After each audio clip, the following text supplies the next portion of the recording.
मध्य प्रदेश में उद्योग, निवेश और रोजगार को नई रफ्तार देने की दिशा में मुख्यमंत्री डॉक्टर मोहन यादव ने कई बड़े ऐलान किए हैं। अंतर्राष्ट्रीय एमएसएमई दिवस सीएम ने उद्योगों, स्टार्टअप्स और युवाओं के लिए करोड़ों की सौगात दी। साथ ही 2027 को युवा वर्ष के रूप में मनाने और जनवरी में भोपाल में ग्लोबल इन्वेस्टर समिट करने की घोषणा भी की है। ये खास रिपोर्ट देखिए।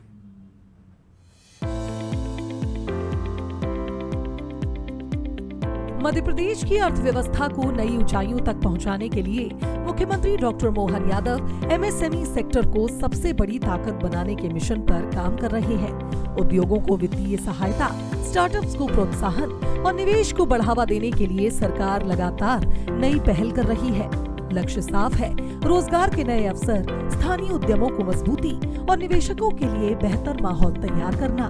इसी सोच के साथ मुख्यमंत्री भोपाल के रविंद्र भवन में सशक्त उद्यमी समृद्ध मध्य प्रदेश समिट में शामिल हुए। उन्होंने सिंगल क्लिक के जरिए 760 से अधिक एमएसएमई इकाइयों को प्रोत्साहन राशि जारी की। प्रदेश के 137 स्टार्टअप्स को करीब 1.5 करोड़ रुपए की सहायता प्रदान की गई। मध्य प्रदेश निवेश प्रोत्साहन योजना में उद्योगों को 1274 करोड़ रुपए की वित्तीय सहायता दी गई। सीएम ने नए उद्योगों की स्थापना के लिए उद्यमियों को भूमि आवंटन पत्र और ऋण स्वीकृति पत्र भी सौंपे।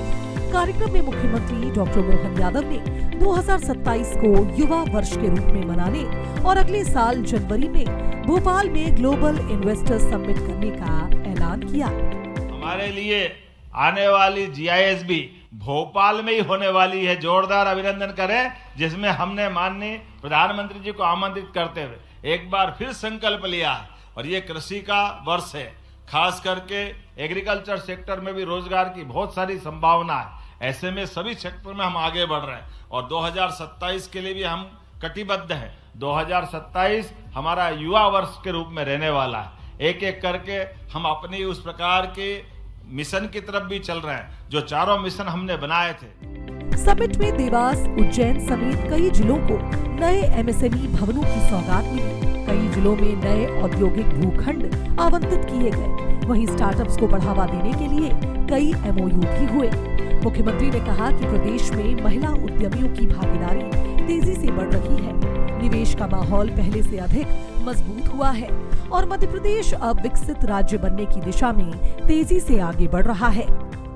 जितनी गंभीरता से हमारी सरकार आप सबके माध्यम से कर रही है, ये अपने उस कमिटमेंट के बलबूते पर जब हम विकास का काम कर रहे हैं, तो विकास के मामले में एकाकी नहीं, समग्र रूप से विचार करने की जरूरत, सबको लेके चलने की जरूरत, सभी की कठिनाई को समझने की जरूरत है। सरकार अपने दायरे के माध्यम से सारी चीजें उपलब्ध कराने के लिए तैयार है और आपके माध्यम से भी अपील और अपेक्षा की जाती है, सरलता से, पारदर्शिता से, शुचिता से सरकार के इस प्रकार के संकल्प के साथ आप भी कदम से कदम मिला के चले और हम और आप सब मिलकर यशस्वी प्रधानमंत्री श्रीमान नरेंद्र मोदी जी के नेतृत्व में देश को आगे बढ़ाने के लिए मध्य प्रदेश को भी उनकी उस कतार में खड़ा करना पड़ेगा, जिसकी आज हमको सबको आवश्यकता है। उद्योग, निवेश और नवाचार को नई ऊर्जा देने की दिशा में मध्य प्रदेश लगातार आगे बढ़ रहा है। मुख्यमंत्री डॉक्टर मोहन यादव के नेतृत्व में सरकार एक ओर बड़े निवेशकों को आकर्षित कर रही है, तो दूसरी ओर एमएसएमई और स्टार्टअप इकोसिस्टम को भी मजबूत बना रही है। पारदर्शी नीतियों, बेहतर औद्योगिक माहौल और रोजगार पर फोकस के साथ सरकार का लक्ष्य मध्य प्रदेश को देश के अग्रणी औद्योगिक और निवेश केंद्र के रूप में स्थापित करना है। Bureau report, Bansal news.